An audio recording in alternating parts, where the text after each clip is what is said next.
SMH, hail, rain, and snow. Onward to victory, forward we will go. Under the spreading cheddar tree, stalwart, brave, and true, we pledge our alma mater to stick to her like glue forever.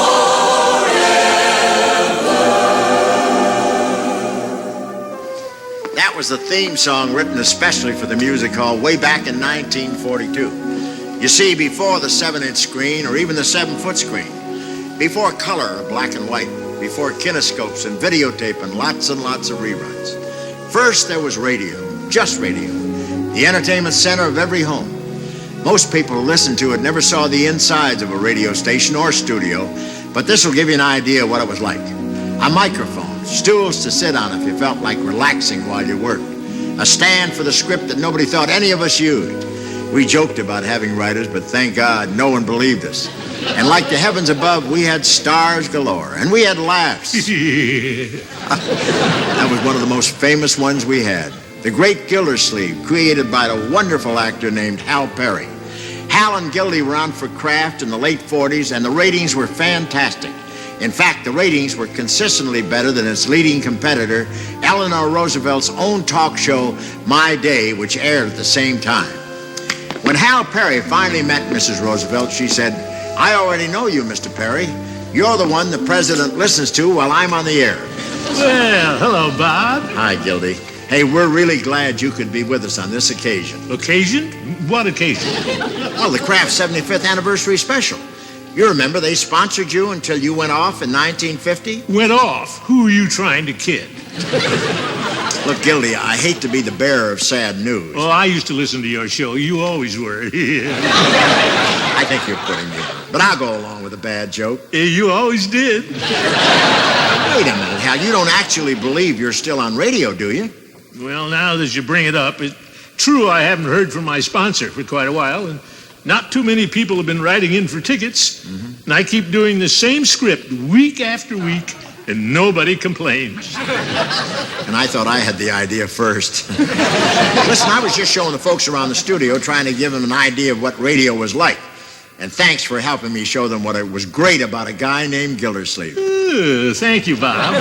Hurry back. I'll still be here.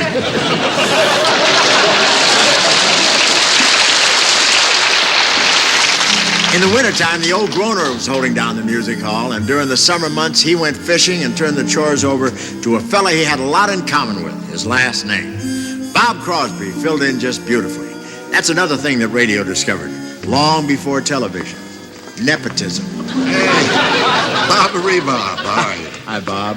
You know, I never realized Bing had a kid your age. I never realized that he had a friend your age. And I never realized you did comedy. That's funny. I was just about to say the same thing to you. Whoops. Listen, I hope I didn't interrupt anything, and I'm afraid of the answer. Well, I was just about ready to kick off the band. That's the answer I was afraid of. I don't want to be a downer, but there's no band, Bob. But of course there's no band. That's the beauty of radio. The people out there couldn't see exactly what was going on, so they believed anything that you said to them.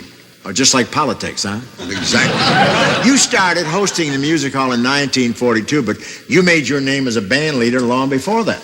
Well, I did study a lot of music. I played with a lot of bands. I worked with a lot of bands. I practiced sight reading. I listened to all the music I could find. Then one day we had to call to form a band. All the guys showed up in blue jackets. I wore a white jacket, and they made me the leader. Well, I knew it wasn't easy. And then came Kraft. You were the summertime host as opposed to Bing being the host the rest of the year. Mm-hmm. Was it much different when you did it? Well, it was warmer. That's the story of my life. Crosby always got the punchline. There was one thing radio and television definitely had in common were ratings. Then they were called the Hoopers. Now it's called the Nielsen's. They changed the name, but the game's the same. When they're up, you're on. When they're down, you're off.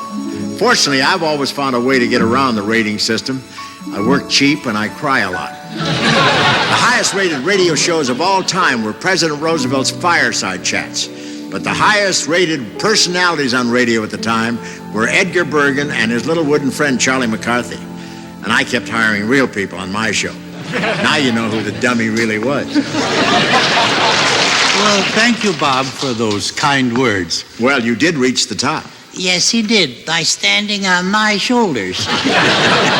Gee, it's really wonderful to see you guys together again. Back in the atmosphere you functioned so beautifully in the golden age of radio. Yeah, stop, Charlie. This is Bob Hope. You're kidding. No. Yeah, but it's really me. Yeah, how about that? Yes.